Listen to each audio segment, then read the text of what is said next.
Welcome everyone to this new podcast about Geopolitical Report. I'm John Bifolki, your host and research manager at SpecialEurasia. And today we have a distinguished guest, a friend, Kaitlyn Rabe, VP and General Manager at Mondo Internazionale and Political and Economic Consultant at Minter Group. Hi, Kaitlyn. Hi, Giuliano. Thanks for having me. It's our pleasure. How are you? How everything is going in the States? Everything's good. Well, we obviously had quite a week. It was a big week, but let's say everything's good. Yeah, we have Kaitlyn because of the USA presidential election that for a few people probably they don't know, Donald Trump won. And we want to know, thanks to Kaitlyn and the situation also of the election campaigns and possible future developments. So my first question is if you can tell us, Kaitlyn, your experience about all the presidential election campaigns, what you feel, also the narratives regarding the media coverage. hmm Yeah. So I actually just got back to the States on September 4th from Italy. So I had only been here for a couple of months by the time the election happened. But what I can tell you about those 2 months of experience, I'm going to try to stop myself because I know that part of my response is going to bleed into the second question that I'm expecting. But my experience was typical repetitive, obviously. So the same sort of information just being said again and again, no matter what outlet you were going on to, which really plays into the repetition bias. So the more that you hear something, the more that you're inclined to think that it's true. But I think that's common of every single election. What I noticed in this election, especially as we know, so I'm located in Ohio, which at least in the past was a swing state, but along with Florida, I don't think we can consider Ohio to be a swing state anymore because the Republicans absolutely swept the government, both in Ohio on a state level and at a federal level. And something that I think was distinguished this election and kind of goes into what we're going to talk about next about why we think Trump won, the different factors, is the fact that the Republicans, I think, had so much more success in this election, both on a federal level and here at the state level, because of the fact that they actually had a platform as opposed to the Democrats, which I find did not have an inspiring enough platform. The Democrats wanted to rely upon basically exclusively being the alternative to Trumpism or the fact that they represent the people. Here in Ohio, we had a really big upset, actually. Senator Sherrod Brown, who's been in politics since 1975, who has been the state representative from Ohio in the Senate since 2007, which was more or less about the time that I started to actually start following politics. So basically, throughout my entire memory of politics has been our state senator, was ousted by a Trump supported businessman, a very young Trump supported businessman named Bernie Moreno, who based his entire campaign upon mainly reproductive issues. So being 100% pro-life in all situations, being, for example, anti-transgender people in other bathrooms, et cetera, et cetera. So he based his platform on that. Whereas, to give you an example that goes outside of the federal election, the presidential election, Sherrod Brown, who's been in politics basically since a lot of us had been born, was unsuccessful in this election for the first time in years because he only put himself, I believe, as an alternative to a Trump supported candidate. So this was and also tried to come off as someone very relatable, for example, showing that he participated in his church choir. But unfortunately for him, it didn't work out this time. And I think we're going to get into that in the second question as well. Thanks for your review. Yes, the second question is more about the reasons of Trump's victory. I'm here. I'm based in Rome, in Italy. I had the opportunity to, to watch different TV program, to read different articles in Italian, in English, or other languages, and they suggest different reasons why Trump won the election. They say, for instance, was gender issues because Kamala Harris, of course, is a woman, and the previous times that Trump won was against Hillary Clinton. Also, the fact that the Democrats, they support the Ukraine conflict, the Ukraine and the Ukraine conflict against Russia, sending money, and people are more concerned about economy, unemployment. So tell us your idea. Yeah. I mean, yeah, because like you said, there have been lots of various factors that people have spoken about. So, people are scrambling for a reason as to why this happened, because again, not only Trump, but the Republicans in general just completely swept this election. So people are kind of trying to pick up the pieces, trying to find as many different reasons as possible to understand what could have it possibly been. Like you said, some people say it's because Americans no longer want to continue to support Ukraine. And some people say that it's because Kamala Harris is a woman and Kamala Harris is a woman of color. And other people say it's a matter of reproductive issues and that Americans don't want a president who would be, quote unquote, extreme on reproductive issues and would try to implement an executive order making abortion legal in all 50 states. But like I said, I don't believe that was the fact of the matter. And the reason I say that is just because if we look at the numbers, Trump only gained, in comparison to the number of votes that Trump earned in 2020, he did not gain many more votes than he gained in the 2020 election, which he lost compared to Biden. However, Kamala, let's say Harris, gained millions less votes than Biden did in the 2020 election. So it's not that many more people showed up for Trump or showed up for the Republicans.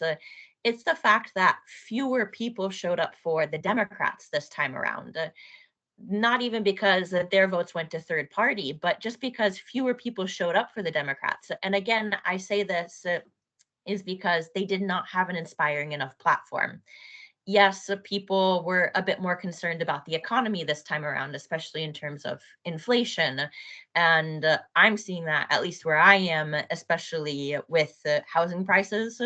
But at the same time, the Democrats seemingly did not understand that people don't necessarily want to, quote unquote, the truth. People did not necessarily want a return to the way things were. They did not necessarily want just an alternative to Trump. They wanted somebody who could, let's say, appeal to their emotions, which Trump did very well, which I think Vance did very well. I was actually on a podcast the other day with someone who worked with the Obama campaign back in 2008. And even just back in 2008, which is not that long ago, their strategy was to point out all the times that his adversary, John McCain, said something untrue. And if John McCain said something untrue, that immediately disqualified him with a lot of people. We're now at a point in time where you don't have to say something true. People don't care if something is true or not. And I think JD Vance, for example, understood that when Trump, during the debate, said that in Springfield, Ohio, Haitians with temporary protected status were eating the pets of the residents in Springfield. Vance said, I don't care if it's true or not. We just got to take care of this. We just got to take care of this problem. And he understood that. He knew that people care more about their emotions being appealed to than truth being told and then a return to the past. So ultimately, the Democrats really didn't manage to reach out to their typical voters in this case, because they didn't appeal to people on an emotional level. That's how I interpret it. Thanks for this interesting point of view. So usually intelligence after all the information, there is the famous "so what?" So this means Mhm. that what do you expect now after Trump won? For instance, we wrote a report Mhm. regarding the possible impact of Trump's presidencies in Eurasia, and Mhm. we try to focus more on Ukraine conflict, Middle Eastern military escalation, Taiwan issues. But what do you expect now from Trump, both Mhm. in domestic and foreign policy? Yeah. Well, that's the thing about Trump. That's his quality. Even if we were talking about a predictable candidate, it's hard to tell the future, but we're talking about somebody who is an unpredictable candidate. Um, for example, I think on the domestic level, not just referring to Trump, but like I was saying, here in the state of Ohio, we ended up electing a lot of candidates who are not middle of the road, or at least who do not put themselves to seem that way. Let's put it that way. Um, we ended up electing a lot of people who, rather than, like I said, rather than appealing to the idea of being one of the people over politics, who more than anything else wanted to reach out to an emotional appeal. And I spoke about this in the other podcasts that I was in the webinar that I participated in the other day. That Americans, at the moment, it's Spain, Sweden, USA, and South Africa that are the most polarized states in the world at the moment. But the difference between the polarization in, for example, Spain and Sweden is that Spain and Sweden are polarized from a policy perspective. So they tend to not agree. The left and the right tend to not agree on basically almost anything in terms of policy. Americans, interestingly enough, agree on a lot more than they think. Their political opinions are actually very similar. If you take a Democrat and a Republican and you put them together and have them discuss something, they're going to agree on a lot more than they disagree on, but they're emotionally polarized. They see a Republican sees the Democrat as being extreme, whereas they're actually very middle. Most people are middle of the road, but there's this emotional polarization, and I think we saw that also in the results of the Senate and House elections, both at the state level and at the federal level, that people who tended to appeal to the idea of the other side being extreme or extremist were the ones being elected. So I think, unfortunately, what we're going to continue to see is a lot more infighting at the government level. I can't say that there will be gridlock because obviously the Republicans have taken the House, the Senate, and most of the Supreme Court has been appointed by conservative presidents. So I don't think there's going to be gridlock, but I do find that there's probably going to be a lot more infighting on the domestic level. And so maybe, the government will get more done as opposed to the current 50-50 balance that we have now. But at the same time, there will probably be a lot more emotional infighting. I would love to hear your perspectives on your predictions for Central Asia, because obviously, and in the Middle East, because obviously that's your area. What I can already say and what I can see about Europe is I'm seeing a lot fewer accusations by Europeans of Americans turning towards isolationism. I think Europeans now, especially with statements like Macron, like there's a world of carnivores and omnivores, and we need to become omnivores if we want to survive. Um, for example, the European Union was mandated to create an intelligence agency of its own. So I believe that the European Union realizes no matter what the presidential election result would have been, whether it had been Harris or Trump, they kind of realize that they're becoming less relevant towards the United States in regards to the United States, that the United States is inevitably turning more attention towards the Indo-Pacific region. Um, so that's what I can say about the European side of things. And you know, there are other actors such as India, for example, which will probably be open to working with the Trump administration, who aren't necessarily, despite Kamala Harris's Indian heritage and the the attempt to appeal to soft power through her heritage.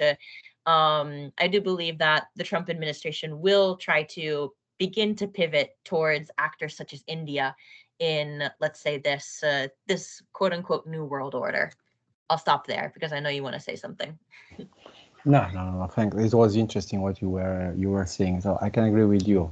Asia Pacific will be the core also because all the Taiwan issues, the confrontation with China. Let's say that, but if we move more to the European side, there is a big issue, which is Ukraine. And apart what Trump said, what was interesting was like the Kremlin's reaction, which say that they are conducting what they call special military operations, and they are committed to reach their goals. So according to my view interpretation, it will be easier for the United States under the Democrats, because at least the Democrats, they could have followed always the same strategies regarding Ukraine and adapt.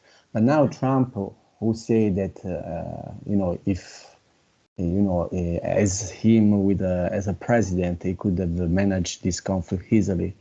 And now the main problem is that he should give something really important to the Russians, because the Russians can continue this conflict without any problems. And in the last 2 months, they gained a lot of territory and military victories on the ground in eastern Ukraine. So now the first problem of Trump will be, try to reach a deal, try to sit at the table with the Russians and provide something to the Russian. And the main question will be Ukraine. Yeah. I mean, yeah, I think Ukraine obviously is a sort of, I can see that maybe, they're nervous about this administration because Trump promised that if he becomes president, he's going to end the war in Ukraine within 24 hours of the beginning of his presidency. Now, we can interpret that however we want, basically. What does it mean to end the war? That he's going to sit down with Putin and come up with a plan for Ukraine himself. A similar thing happened during the Doha Accords, for example, regarding Afghanistan. That deal was reached mainly between the NATO representatives, US government/US government, and representatives of the Taliban, without really creating a space for the voices from the Afghan government. So it's quite possible that that might be recreated in the situation of Ukraine. It is a possibility. He's also known to have engaged in a very transactional form of diplomacy, which I think we can see that with the Abraham Accords. I also mentioned this in our other podcast, Geopolitical, for Minter Group and Mondo Internazionale, that, for example, back in 2020, as a lame duck, as we say, during his last months of his presidency, he decided to recognize what we would call the Western Sahara as Moroccan territory. And Morocco has always denied that was done in exchange for their accession to the Abraham Accords. However, given the timing, some people have speculated that was the situation. So he's known to have engaged in a very transactional form of diplomacy, which some people might argue has brought more peace to the world, more peace in the Middle East, and may bring about a more peaceful world. Now, are those people sort of just trying to find the silver lining? Quite possibly. But yeah, that's basically one of his hallmarks forms of diplomacy was very transactional. Yeah, I can agree with you also. Well, regarding Ukraine, there is the big question mark also, because now it depends on Putin's and the Kremlin also what they want to do. If they want to reach a certain agreement, or if they are fine with what they reach on the battleground. And the main question will be if after Afghanistan, after Iraq, Ukraine can become a sort of a problem for the USA, for the United States, because if we look what happened in Afghanistan, also then they were, after 20 years of spending a lot of money, spending human resources, then how it ended, was, a negative, Mhm. was really negative Yeah. for the United States. And look now, Ukraine. Of course, Trump can blame the Democrats, Biden and Kamala Harris for Mhm. Ukraine conflicts, but at the end of the day, is always representing the United States.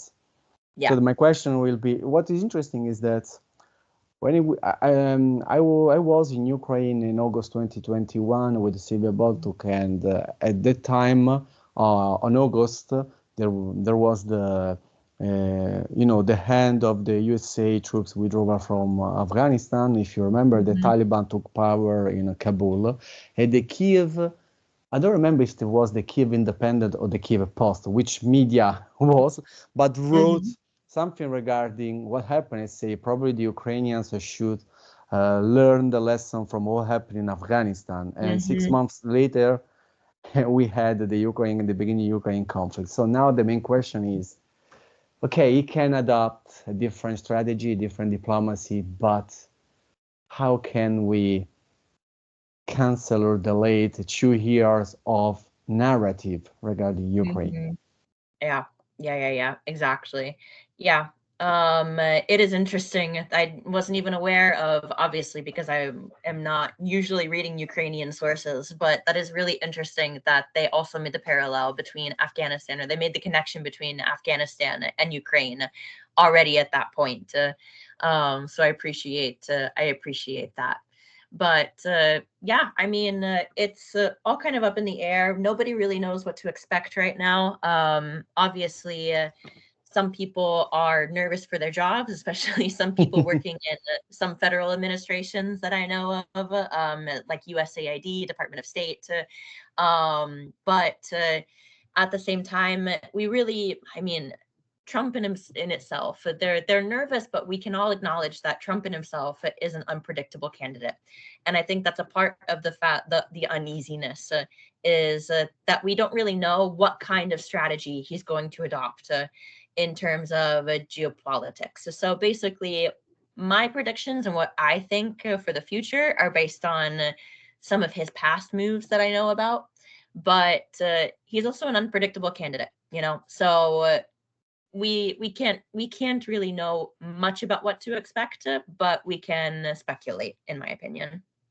Yeah, speculation is probably one of the best things that people in geopolitics can do, and also like in I know it's a bad word, but what are we gonna do? Like, no. Okay, but we can just try to build some future scenarios and try to adapt according to Trump's and USA administration's moves. But I can agree with you.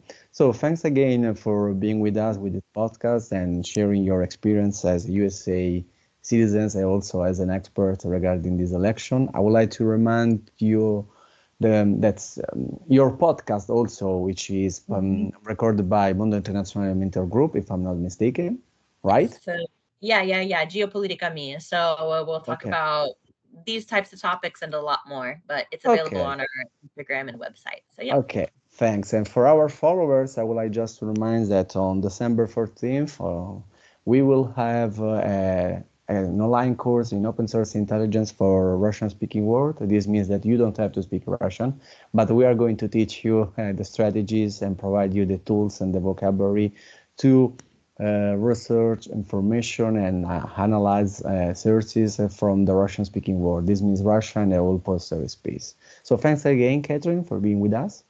This is a pleasure. Thanks for having me. So, and I wish a good day to our followers and listeners, and I hope to have you again in the near future to discuss USA foreign policies in Eurasia. Thanks. Bye bye. Absolutely.